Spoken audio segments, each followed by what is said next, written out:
성경 말씀 마가복음 14장 3절 말씀부터 6절 말씀까지 같이 봉독하도록 하십시다. 예수께서 베다니 문둥이 시몬의 집에서 식사하실 때에 한 여자가 매우 값진 향유 곧 순전한 나드 한 옥합을 가지고 와서 그 옥합을 깨뜨리고 예수의 머리에 부으니 어떤 사람들이 분내어 서로 말하되 무슨 의사로 이 향유를 허비하였는가? 이 향유를 300데나리온 이상에 팔아 가난한 자들에게 줄 수 있었겠도다 하며 그 여자를 책망하는지라. 예수께서 가라사대 가만두어라.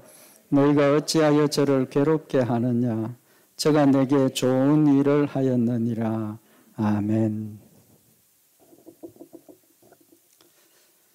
우리 오늘 마가복음 14장에 있는 이 말씀은 예수님께서 잡혀서 죽으시기 직전에 있었던 일입니다.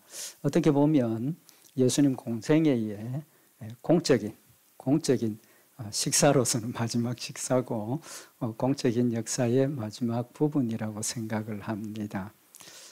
특별히 이 말씀은 우리에게 하나님을 섬기는 그 섬김, 헌신에 대한 교훈을 주시는 말씀이라고 생각을 합니다. 그래서 오늘 또 다음 주일 이 말씀을 통해서 우리가 헌신에 대해서 우리가 하나님 섬기는 일, 신앙생활이 하나님 섬기는 거죠. 그 가장 기본적인 건데 그 섬김의 자세와 또 하나님 앞에 드려지는 우리의 모습, 거기에 대한 말씀을 좀 참고를 하려고 합니다. 내용은 다 잘 아시는 말씀이죠. 오늘 여기 본문에 보면 베다니 문둥이 시몬의 집에서 식사를 하시는데 오늘 본문 말씀에는 그냥 한 여자라고 되어 있습니다. 근데 요한복음에는 누구라고 되어 있습니까? 마리아라고 되어 있습니다. 이 말씀은 마태복음, 마가복음, 요한복음에 이제 기록이 되어 있는데 요한복음에는 마리아라고 기록이 되어 있죠. 마리아가 예수님 머리에 뭘 부었습니까? 오늘 여기 본문에 보면 매우 값진 향유, 순전한 나드 한 옥합을 가지고 그 옥합을 깨뜨리고 예수의 머리에 부었다. 예수님 머리에 옥합을 깨뜨려서 향유를 부었습니다. 이제 거기에 대한 반응이 이제 나타났죠. 어떤 반응이 나타났습니까? 4절에 보면 어떤 사람들이 분내어 서로 말하되 무슨 의사로 이 향유를 허비하였는가? 이 향유를 300데나리온 이상에 팔아 가난한 자들에게 줄 수 있었겠도다 하며 그 여자를 책망하는지라. 예수님 머리에 향유를 부어 드리니까 즉각적으로 반응이 나타났습니다. 뭐라고 합니까? 왜 이거 허비하느냐는 거죠. 여기 300데나리온이라고 이야기를 했는데 그 당시에 그 화폐 가치가 어떠냐 하면 한 데나리온이 남자 장정의 하루 품삯입니다. 한 사람 남자가 일하는 품삯. 그러니까 300데나리온이니까 액수가 얼마나 됩니까? 장정이 300일 동안 하나도 안 쓰고 모아야 300데나리온이 되는 겁니다. 큽니까? 작습니까? 기준에 따라 다르겠지만 작은 액수가 아니죠. 그죠? 그러니까 거기 옆에 있던 사람들이 그 왜 허비하느냐? 그거를 가난한 사람들에게 나누어 주면, 팔아서 가난한 사람들 나누어 주면 좋지 않느냐? 맞습니까? 틀립니까? 맞을 수도 있고 틀릴 수도 있고. 그렇죠. 근데 어쨌든 그때 그런 이야기를 하는데 근데 그들 그런 이야기를 하는 자세가 뭡니까? 어떤 자세입니까? 4절에 보면 어떤 사람들이 분내어 서로 말하되 화를 냈다는 거죠. 막 화를 내가지고 마리아를 책망하는 겁니다. 왜 그거를 그렇게 막 허비를 하고 그러느냐? 그거 팔아가지고 가난한 사람들에게 구제하고 좋은 일 하면 좋지 않느냐? 이제 이렇게 된 겁니다. 결론은 뒤에 보면 예수님께서 마리아 편이 됩니다. 그죠? 8절에 보면 저가 힘을 다하여 내 몸에 향유를 부어 내 장사를 미리 준비하였느니라. 또 결론이 8절에 내가 진실로 너희에게 이르노니 온 천하에 어디서든지 복음이 전파되는 곳에는 이 여자의 행한 일도 말하여 저를 기념하리라 하시니라. 예수님께서 말씀하신 대로 지금 성경에 마태복음, 마가복음, 요한복음에 기록이 되어서 지금 우리에게도 지금 전파가 되는 이제 그런 결과가 되어진 겁니다. 그 부분은 이제 내일 다음 주일날 우리가 더 말씀을 상고를 하도록 하고, 어쨌든 지금 우리가 믿음으로 하는 그 일에도 뭐가 중요합니까? 하나님의 뜻이 중요하다는 거죠. 하나님의 뜻이 중요하고 하나님의 기준이 중요하다는 것 먼저 말씀을 드리고, 오늘은 이 헌신 마리아가 예수님을 섬기는 일에 대한 사람들의 태도는 똑같죠. 뭡니까? 화를 냈다는 겁니다. 화를 냈어요. 화낼 이유가 있습니까? 없습니까? 없지 않습니까? 저는 생각할 때 화낼 이유가 하나도 없어요. 왜? 그럼 마리아가 하는 일이지 옆에서 뭐 감나라 대추나라 할 일이 전혀 아니지 않습니까? 화낼 일이 아니에요. 그리고 백보양보해서 화낼 일은 아니라고 생각을 하고 그러면 그 다음에 뭐 했습니까? 책망했지 않습니까? 책망했어요. 5절에 보면 이 향유를 300데나리온 이상에 팔아 가난한 자들에게 줄 수 있었겠도다 하며 그 여자를 책망하는지라. 제가 백보양보해서 화내는 건 아니라도 책망하는 거는 좀 받아들일 수 있을 것 같아요. 왜 그렇습니까? 좋은 일 아닙니까? 그죠? 예수님 머리에 그냥 확 다 부어가지고 허비해버리는 것보다 팔아가지고 가난한 자들을 나누어 주면 선한 일이고 좋은 일입니다. 사랑을 실천하는 일이니까. 그럼에도 불구하고 책망을 하는 것도 좋은 일은 아니지만 인간적인 관점에서 보면 책망받을 만한 일도 된다는 거죠. 허비해버리는 거니까.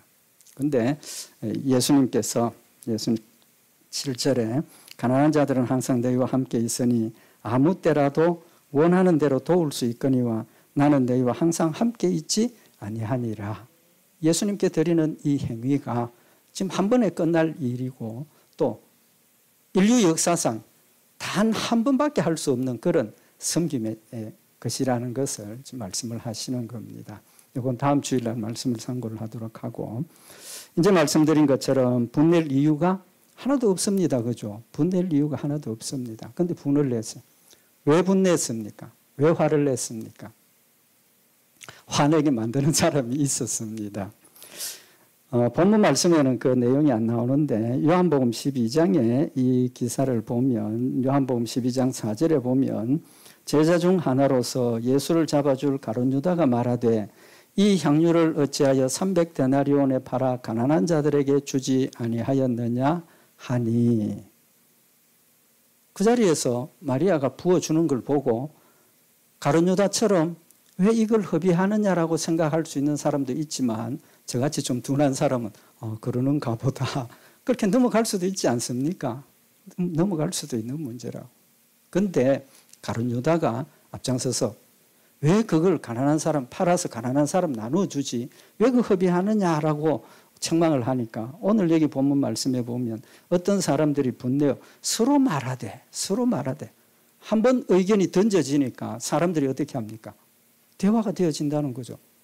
이때까지 아무 생각을 못했는데 가룟 유다가 이거 팔아가지고 그 300데나리온이라 되는 엄청난 돈을 팔아가지고 가난한 사람 나눠주고 구제하면 좋겠다. 이렇게 하니까 생각 못했던 사람이 어떻게 됩니까? 듣고 보니까 그렇지 않습니까?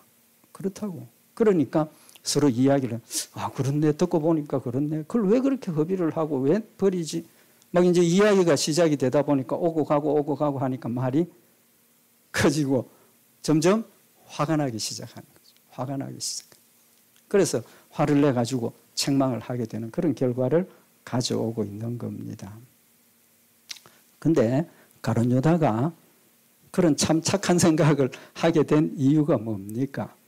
정말 하나님이 하나님이 구제하라고 하셨던, 사랑을 실천하라고 하셨던 그 말씀 때문에 그랬겠습니까? 아닙니다. 아니에요. 요한복음 12장 6절에 보면 이렇게 말하면 가룟 유다가 이제 이렇게 이야기하는 이유는 가난한 자들을 생각함이 아니요 저는 도적이라 돈깨를 맞고 거기 넣는 것을 훔쳐가미르라. 가룟 유다의 이야기는 겉으로는 하나님이 원하시는 구제와 선행에 대한 것을 이야기를 했지만 실제로 속마음은 어떻습니까? 딴 마음 지금 가지고 있는 거예요. 가룟 유다가 그 제자들 12제자들 다니면서 쓰는 모든 일, 돈에 대한 것을 책임지는 돈깨를 맡은 사람입니다. 돈깨를 맡은 사람인데 돈깨를 맡으니까 돈 들어오면 수입 들어오면 적당히 쓰고 지금 이 말씀을 보면 가룟 유다의 행태가 어떻습니까? 적당히 쓰고 남는 것은 내 주머니에 지금 넣는다는 거예요. 내 주머니에 넣는. 그러니까 이 300데나리온이라는 엄청난 돈이 눈에 보이니까 무슨 생각이 듭니까? 아이고, 저 돈 나한테 주면 적당하게 내가 하고 나머지를 내가 챙길 텐데 화가 나는 거죠. 화가 나는. 근데 그걸 드러내지를 못하니까 어디서 핑계를 찾습니까? 하나님께서 주신 구제와 선행과 사랑에 대한 것을 가지고 와가지고 지금 비난을 하게 되는 겁니다. 돈깨를 맡아가지고 육신의 욕심이 그 돈 보니까 욕심에 눈이 머니까 안 해도 될 비난을 하고 선동을 하고 문제를 만들어서 착한 일을 하는 정말 선한 일을 하는 마리아를 괴롭히고 있다는 사실을 우리에게 밝히고 있는 겁니다. 우리가 신앙생활을 하면서 하나님 앞에 주의 일을 할 때 하나님 우리에게 원하시는 게 뭡니까? 다른 사람 보지 말라는 겁니다. 판단하지도 말고 다른 사람 어떠냐 보지도 말고 봐야 될 거 한 가지 딱 있습니다. 뭐가 있습니까? 잘하는 거. 신앙생활 잘하는 거. 열심히 기도하고 선한 일하고 하나님 말씀대로 순종하는 그 일은 열심히 봐야 돼요. 왜? 봄으로 해서 나도 거기에 영향을 받고 선한 영향을 받고 같이 위로하고 격려하고 어려울 때 함께 하나님의 말씀을 가지고 격려하고 함께 손잡고 기도하고 그건 해야 돼요. 그렇지만 판단하고 평가하고 그건 할 필요가 없다는 겁니다. 하지 말라는 거예요. 오늘 여기 가룟 유다는 결국은 문제를 만든 이유가 뭡니까? 로마서 8장 5절에 보면 육신을 쫓는 자는 육신의 일을 영을 쫓는 자는 영의 일을 생각하나니 가룟 유다가 예수님의 제자가 되어서 12제자에 뽑혀서 주의 일을 하고 쫓아다니고 따라다녔지만 그의 마음속에는 영의 일을 쫓아야 하는데 예수님이 메시아가 되시고 예수님 통해서 우리가 구원받는다는 그 영적인 일에 초점을 맞추고 예수님을 따르고 섬겨야 하는데 그의 마음속에는 예수님은 하나도 없다는 거예요. 육신의 욕심이 그의 마음속에 가득 차고 모든 일들을 육적으로 생각을 하니까 문제를 만들고 결국은 어떻게 됩니까? 예수님을 파는 지경이 되는 겁니다. 왜 팔았습니까? 왜 팔았습니까? 돈 때문에 팔았습니다. 돈 때문에 팔았다고. 정말 그가 어떤 분들은 가룟 유다가 열성당원이고 예수님이 나라를 회복하고 이스라엘 백성들을 구출할 줄 알았는데 따라다니고 보니까 예수님 갈수록 그 일은 멀어지고 예수님 죽으신다는 이야기도 하니까 낙심하고 실망해서 예수님 팔았다라고 이야기를 하는 분도 있는데 절대로 아닙니다. 절대로 아니에요. 그는 육신의 욕심이 눈이 멀어가지고 은 30에 예수님을 넘깁니다. 은 30의 가치가 얼마입니까? 그때 종 한 사람의 몸값입니다. 자기의 스승을 종 몸값 한 사람 몸값에 팔아넘기는 그런 육신의 욕심에 눈이 먼 사람이었기 때문에 결국은 예수님을 배반하고 예수님을 팔아넘기는 결과를 가져왔다는 겁니다. 그의 마음속에는 육신의 생각이 가득 차 있었기 때문에 예수님께서 12제자 중에 한 사람으로 뽑아서 옆에 두었음에도 불구하고 예수님이 가룟 유다를 왜 옆에 두었겠습니까? 예수님 아셨죠? 그가 자신을 팔 걸 아셨습니다. 그럼에도 불구하고 그를 옆에 둔 이유는 예수님의 마음속에 내 옆에 따라다니면서 뭔가 깨달아라, 느껴라, 변화되라. 변화 안 될 줄 아셨지만 기회를 주신 겁니다. 그러나 그는 육신의 욕심에 눈이 멀어서 자신의 생각과 육신의 일을 따라가니까 하나님이 주신 그 귀한 기회를 던져버리고 오히려 문제를 만들고 있는 모습을 우리에게 보여주고 있는 겁니다. 육신의 생각은 사망이요 영의 생각은 생명과 평안이니라. 육신의 생각은 하나님과 원수가 되나니 이는 하나님의 법에 굴복지 아니할 뿐 아니라 할 수도 없음이라. 육신의 생각은 절대로 하나님의 일에 굴복할 수 없습니다. 굴복할 수 없습니다. 육신에 있는 자들은 하나님을 기쁘시게 할 수 없느니라. 우리가 육신 가운데 있으면 하나님을 기쁘시게 할 수 없다라고 분명히 말씀을 하고 있는 겁니다. 가룟 유다는 자신의 육신의 욕심 때문에 선한 이유를 들고 와서 착하고 참주의 예수님의 장례를 준비하는 일 아닙니까? 장례를 준비하는 일. 정말 인류의 역사에 단 한 번밖에 없는 예수님의 장례를 준비하는 그 소중한 섬김을 가치 없고 요거도 먹고 책망받아야 할 일로 만들어버리더라는 겁니다. 다른 사람들은 제가 좀 전에 질문했을 때 우리 성도들도 이거 팔아가지고 가난한 사람 나눠주면 좋지 않느냐. 다 마음이 그렇게 동조가 되었죠. 저도 그렇게 생각을 합니다. 그렇지만 이 일은 그게 아니라는 거죠. 그게 아니라는 겁니다. 나머지 화를 내고 마리아를 비난했던 그 사람들은 아무것도 모르고 그냥 우리 같은 생각을 가지고 화를 내게 되었다는 사실도 말씀을 드립니다. 두 번째, 우리에게 하나님께서 주신 섬김의 기회가 있는데 하나님께서 우리에게 늘 섬김의 기회를 주십니다. 그죠? 하나님 지금도 우리에게 하나님 말씀 순종하는 그 자체가 하나님을 섬기는 일이죠. 섬길 일을 주실 때 우리는 어떻게 합니까? 열심히 잘 섬기기도 하지만 못 섬길 때도 많죠. 많습니다. 성경에 보면 예수님께서 직접 도움을 요청하시고 선한 일 하도록 기회를 주신 기록이 있습니다. 언제냐 하면 예수님이 십자가에 못 박혀 죽으시기 직전에 전날 밤에 두려우니까 예수님 뭐 하셨습니까? 기도하셨죠.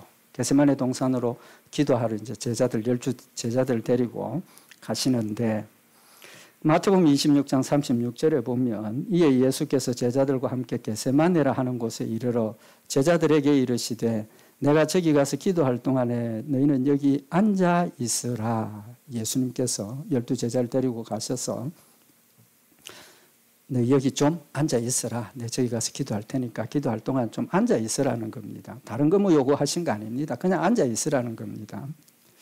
그 다음에 이제 베드로 세베대의 아들, 두 아들 야고보 요한을 데리고 조금 더 떨어진 데 가셔서 그들에게는 뭐라고 말씀을 하십니까?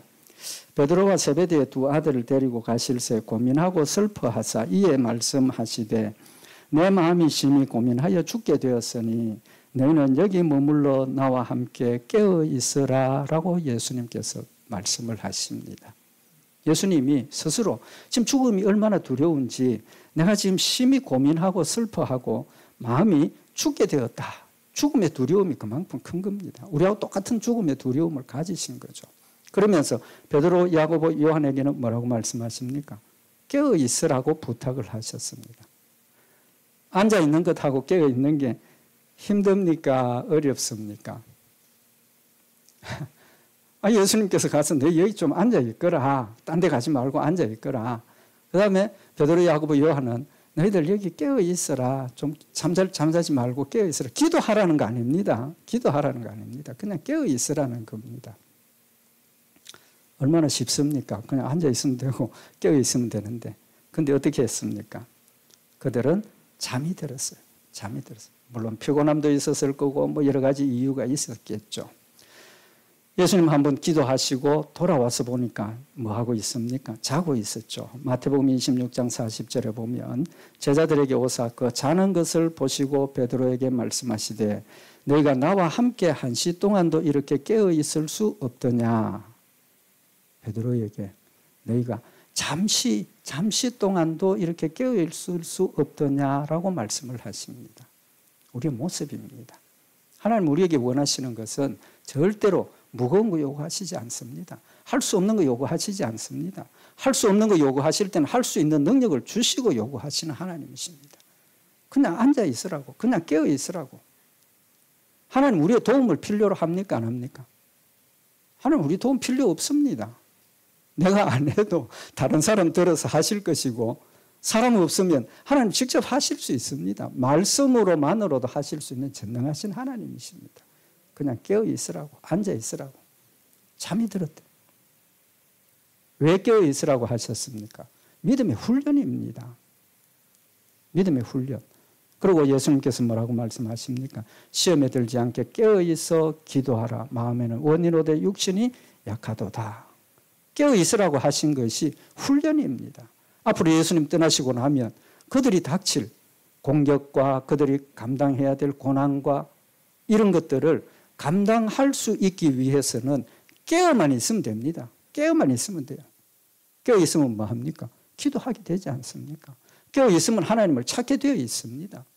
그걸 지금 말씀하시는 거예요. 어려운 거 아니에요. 그러나 그들은 잠이 들었어요. 예수님께서 마지막 스스로 고백하시는 것처럼 내가 너무 두려워서 내가 지금 죽게 되었다라고 말씀하시는 그 시간에 예수님을 위해서 기도하는 것도 아니고 예수님을 위해서 뭐 철회하는 것도 아니고 그냥 앉아있고 깨어만 있으면 되는데 그거 못하고 잠들었다는 겁니다. 잠들었다는 거예요. 우리의 신앙생활도 하나님께서 우리에게 늘 깨어 있으라고 말씀하시지 않습니까? 다른 거 없습니다. 깨어 있으라고. 깨어 있으니까 하나님의 음성을 들을 수도 있고 깨어 있으니까 자신을 돌아볼 수도 있고 깨어 있으니까 나의 모습을 돌아보기도 하고 깨어 있으니까 내가 죄를 깨닫고 하나님 앞에 회개하게 되고 용서를 구하고 깨어 있으니까 내 부족함을 깨닫고 하나님 도와주십시오라고 메어 달릴 수 있고 마지막에는 또 어떻게 됩니까? 예수님 기도 다 하시고 이제는 가자. 일어나라 함께 가자. 보라 나를 파는 자가 가까이 왔느니라. 마지막으로 제자들에게 예수님께서 하실 말씀이 뭡니까? 함께 가자 합니다. 함께 가자. 여기 있으라 나 혼자 간다가 아니라 함께 가자. 베드로가 예수님 죽으신다 말씀하실 때 뭐라고 대답을 했습니까? 예수님 사람들이 다 버릴지라도 나는 주를 따를 겁니다. 죽을 때까지 죽는 자리에도 따라갈 각오가 되어 있고 준비가 되어 있습니다 했습니다. 따라가자. 함께 가자. 했습니까? 못했습니까? 처음에는 했습니다. 그죠? 왜 그렇습니까? 성경에 보면 베드로가 군사들이 칼을 들고 왔을 때 뭐 했습니까? 칼을 빼들고 휘둘렀지 않습니까? 휘둘렀어요. 말고의 귀를 베었다고. 거기까지는 따라갔어요. 예수님을 위해서 칼을 휘둘렀어요. 예수님 그거 하지 말라. 칼을 쓰는 자는 칼로 망한다. 말렸지 않습니까? 그러고는 다 흩어져 버려요. 다 도망가 버렸어요. 죽음의 자리까지 따라간다라고 했던 그들이 다 도망가 버리고 말았다는 겁니다. 그런데 결과는 뭡니까? 중간에는 따라 하라는 건 못했고 가자 하는 건 못했지만 결과는 어땠습니까? 낙심하고 도망간 그들을 성령님 찾아오시고 예수님 부활하시고 그들을 찾아오셔서 믿음을 강하게 하시고 능력 주시고 힘을 주셔서 끝까지 복음 전하고 주의 일을 감당하게 하도록 하나님께서 이렇게 세우시더라는 겁니다. 누가 하셨습니까? 하나님이 하시는 겁니다. 우리가 하는 게 아니고 내가 하는 게 아니고 우리도 베드로처럼 나 죽기까지 주님 따라가겠습니다 했지 않습니까? 저도 수없이 고백을 했습니다. 근데 그게 안 된다. 그게 안 된다. 그렇지만 낙심하고 절망하고 엎어져 있을 때 하나님 찾아오시고 성령님 찾아오셔서 내 손을 붙들어 주시고 하나님 주신 힘으로 감당할 수 있도록 하시더라는 겁니다. 그들을 이렇게 세우시고 끝까지 복음을 전하고 이곳까지 복음이 전파되도록 하나님께서 역사하시더라는 겁니다. 낙심하지 말자는 겁니다. 우리 절망하지 말자는 겁니다. 내 힘으로 우리의 힘으로 하는 것이 아니고 하나님께서 하신 말씀대로 우리가 할 수 있도록 도와주시는 겁니다. 수고하고 무거운 짐진 자들아 다 내게로 오라라고 말씀을 하시고 너희는 내 주는 멍에를 메고 내게 배우라라고 말씀을 하셨습니다. 신앙생활 절대로 쉬운 거 아닙니다. 예수님께서 분명히 멍에를 메라 그랬습니다. 예수님 주시는 멍에를 메고 나를 배우라고 말씀하셨습니다. 우리의 신앙생활은 절대로 휘파람 불면서 갈 수 있는 거 아닙니다. 그렇지만 예수님 뭐라고 말씀하셨습니까? 내가 너희에게 주는 멍에는 쉽고 가벼움이라 그랬습니다. 쉽고 가벼운 이유가 뭡니까? 하나님 힘 주시기 때문에.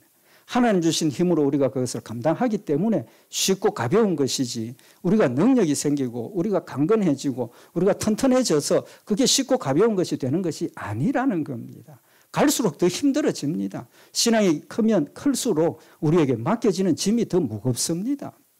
그렇지만 신앙이 어릴 때나 신앙이 자랐을 때나 똑같이 하나님 주신 힘으로 하기 때문에 똑같이 쉽게 할 수 있는 겁니다. 믿음으로 하기 때문에. 마지막으로 한 가지 우리가 하나님 주신 섬김에 대한 그 자세. 저는 늘 자원하는 신앙이어야 된다라고 말씀을 드리는데 억지로 하는 것, 강요에 의해서 하는 것 좋은 일입니까? 나쁜 일입니까? 좋은 일입니다. 억지로라도 해야 돼요. 근데 제가 그걸 잘 못해서 좀 그렇긴 한데 억지로 타의에 의해서 강요에 의해서라도 하나님의 일을 하고 나면 하나님께서 그걸 통해서 우리에게 힘 주시고 능력 주십니다. 어디에서 볼 수 있습니까? 예수님 십자가를 지고 가실 때 누구를 만났습니까? 구레네 사람 시몬을 만났지 않습니까? 그 사람 예수님 때문에 온 사람 아닙니다. 성경에 보면 마태복음 27장 32절에 나가다가 시몬이란 구레네 사람을 만나매 그를 억지로 같이 가게 하여 예수의 십자가를 지웠더라. 그 사람 길 가다가 날벼락 맞은 거죠. 예수님 십자가 지고 가는데 탁 마주쳐가지고 억지로 그를 붙잡아가지고 내 예수님 십자가 지라고. 우연히 되었겠습니까? 절대로 우연히 된 일 아닙니다. 하나님께서 역사하신 겁니다. 그는 억지로 예수님의 십자가를 지고 갔습니다. 그의 그 이후에 신앙생활의 모습이 어땠습니까? 성경에 구체적인 기록이 없죠. 그러나 한 가지 우리에게 주신 기록이 있습니다. 마가복음 17장 21절에 보면 이 구레네 사람 시몬을 구체적으로 표현을 하는데 마침 알렉산더와 루포의 아비인 구레네 사람 시몬이 시골로서 와서 지나가는데 저희가 그를 억지로 같이 가게 하여 예수의 십자가를 지우고. 그러니까 이 사람은 예수님 소문 듣고 쫓아온 것도 아니고 그냥 길 지나가다가 만난 겁니다. 그죠? 길 지나가다 만났는데 여기 시몬을 루포의 아버지 구레네 사람 시몬이라고 표현을 하고 있습니다. 그러니까 이 구레네 사람 시몬의 아들이 누굽니까? 루포라는 거죠. 그죠? 루포. 근데 로마서 16장에 보면 사도 바울이 고백을 하는데 로마서 16장 13절에 보면 주 안에서 택하심을 입은 루포와 그 어머니에게 문안하라. 그 어머니는 곧 내 어머니니라. 사도 바울이 인사를 전하면서 주 안에서 택하심을 입은 루포와 그 어머니에게 문안하라. 그 어머니는 곧 내 어머니라. 그러면 루포의 어머니 남편은 누굽니까? 이제 예수님 십자가를 대신 지고 가는 구레네 사람 시몬이라는 거죠. 그러면 그 아내를 사도 바울이 내 어머니라고 한다면 루포는 어떻게 됩니까? 내 아버지가 되지 않습니까? 내 아버지. 아니 그러니까 그 베드로 사도 바울의 아버지가 되잖아요. 왜? 루포의 어머니지만 그 어머니가 사도 바울이 내 어머니라 했으니까 관계가 그죠? 부모 자식 간의 관계로 맺어져 있다 그 말입니다. 그럼 결국은 루포의 어머니가 내 어머니면 루포의 아버지도 사도 바울에게 내 아버지라는 거죠. 뭘 의미를 하겠습니까? 억지로 예수님의 십자가를 지고 갔던 그가 이제는 변화가 되어서 사도 바울이 복음 전하는 그 일에 부모와 같이 물심양면으로 돕고 기도하고 협력하고 오죽했으면 루포의 어머니가 내 어머니라고 이야기를 하겠습니까? 더 이상 설명이 필요 없지 않습니까? 그렇다면 이 구레네 사람 시몬의 신앙은 어떻겠습니까? 어머니는 그런데 아버지는 달랐겠습니까? 그럼 가정이 풍지박산 났겠죠. 어머니가 그만큼 했으니까 이 구레네 사람 시몬도 믿음 위에 굳게 서서 주의 일들을 감당하고 힘을 다해서 주를 섬기는 일꾼이 되었다는 겁니다. 특별히 여기 로마서 16장 13절에 주 안에서 택하심을 입은 루포. 택했다는 그 뜻이 뭐냐 하면 뭐 사도나 어떤 특별한 영적인 직분을 맡았다 그런 뜻입니다. 그러니까 구체적으로 그 어떤 직분을 받았는지는 기록은 없지만 사도들과 같이 교회의 중요한 일을 감당하는 직분자였다는 사실을 우리에게 밝히고 있는 거죠. 제가 이 말씀을 상고를 하면서 그 시몬의 마음이 어떻겠는가 한번 생각을 해봤습니다. 생각을 해봤는데 억지로 지고 갔지만 예수님 십자가에 죽으시고 부활하시고 메시아다. 제가 만약에 억지로라도 그걸 지고 갔으면 와, 내가 그때는 아무것도 몰랐는데 내가 막 속도 상하고 내가 이 무슨 일이냐고 막 원망하고 불평했는데 내가 지고 간 그 십자가가 진짜 예수님의 십자가를 나는 몰랐지만 지고 갔구나. 평생에 얼마나 감사가 되겠습니까? 그게 얼마나 힘이 되겠습니까? 억지로 하는 신앙생활이지만 억지로 했던 일이지만 하나님께서 그 일을 통해서 하나님이 영광 받으시고 하나님 역사를 이룬 그 일이 내 마음에는 은혜가 되고 위로가 되고 힘이 된다는 거죠. 억지로라도 해야 돼요, 사실은. 자기를 부인하고 자기 십자가를 지는 일이 사실은 억지로 하는 것 아닙니까? 억지로 하는 겁니다. 다른 사람의 강요가 아니지만 하나님의 강요에 의해서 내가 나를 부인하고 내 십자가를 지고 가는 그 일은 내 자유로 하는 일이 아니라는 거예요. 내 자유로 하는 게 아니에요. 하나님께서 힘주시고 하나님께서 원하시니까 힘들지만 하기 싫지만 억지로 하고 있습니다. 억지로 하고 있다. 그러나 억지로라도 하는 그 일을 통해서 하나님께서 나에게 힘주시고 은혜 주시고 능력 주셔서 하나님 영광 받으시는 일들을 하시더라는 사실을 지금 우리에게 교훈을 하시는 겁니다. 우리는 하나님께서 주신 은혜와 사랑이 내 힘으로 하는 것 절대로 아닙니다. 하나님 나에게 기회를 주실 때 기쁨으로 자원해서 우리가 수고도 하지만 많은 부분들이 억지로 우리가 지금 따라가고 있는 겁니다. 때로는 버리고 도망가 버리지만 하나님께서 나를 택하셨기 때문에 그냥 버려두시지 아니하시고 하나님을 섬길 수 있도록 채찍질하시고 때로는 책망하시고 때로는 벌 주셔서 깨닫게 하시고 돌아서게 하셔서 하나님의 일을 감당하게 하는 그런 역사들이 있다는 사실을 지금 우리에게 교훈하시는 말씀입니다. 우리의 섬김의 자세가 나는 억지로 하니까 난 별이 참 그래. 그런 생각하지 마십시다. 저도 억지로 합니다. 내가 하나님 주신 일들을 때로는 나태하고 세상에 빠져서 버려버리고 제가 그냥 방치해버리는 그런 경우도 있습니다. 그렇지만 하나님께서 그걸 그냥 버려두시지 아니하시고 이렇게 세워서 때로는 열심을 주시고 부지런하게 하시고 하나님 주신 힘으로 하게 하신다는 겁니다. 기회를 놓쳐도 하나님 우리를 사랑하시기 때문에 일으켜 세우시는 하나님이십니다. 오늘 마리아는 옆에서 원망하고 책망하고 화를 내었지만 끝까지 했습니까? 중단했습니까? 끝까지 했습니다. 그죠? 끝까지 했어요.